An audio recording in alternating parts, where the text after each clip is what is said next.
চাঁদ পৃথিবীর চারিপাশে সম্পূর্ণরূপে একবার ঘুরে আবার সেই স্থানে পৌঁছাতে ২৭ দিন ৭ ঘন্টা ৪৩ মিনিট সময় লাগায়।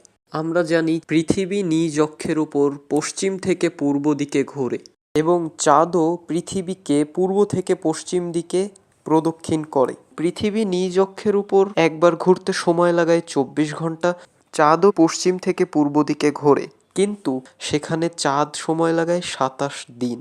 এর কারণে প্রথম দিন চাঁদকে একদম পুরোপুরি দেখাবে, তারপরে আস্তে আস্তে দিন পার হতে থাকলে চাঁদ আস্তে আস্তে পূর্ব দিক যেতে থাকবে এবং সূর্যের রশ্মি আলো চাঁদের উপর পড়লে সেই আলোটি প্রতিফলিত হয়ে আপনি আপনার স্থান থেকে সেইটুকু চাঁদই দেখতে পারবেন।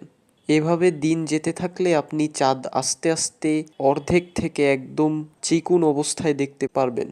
মনে করেন আপনি আমেরিকায় বসে চাঁদ দেখছেন। প্রথম কয়েকদিন আপনি চাঁদকে পুরোপুরি দেখতে পেরেছেন। এরপরে চাঁদ যেহেতু এক জায়গায় নেই, হালকা পূর্ব দিকে চলে গিয়েছে, এজন্য পৃথিবীর ছায়া চাঁদের যে অংশটুকুর উপর পড়েছে সেই অংশটুকু আপনি দেখতে পারছেন না। এভাবে আস্তে আস্তে পৃথিবীর ছায়া চাঁদের উপর পড়তে থাকে এবং চাঁদ আস্তে আস্তে অদৃশ্য হতে থাকে। আসলে চাঁদ অদৃশ্য নয়, চাঁদ আছে, কিন্তু আপনি যে স্থান থেকে দেখছেন সে স্থানে নেই। চাঁদ পৃথিবীর আরেক অংশে দৃশ্যমান আছে।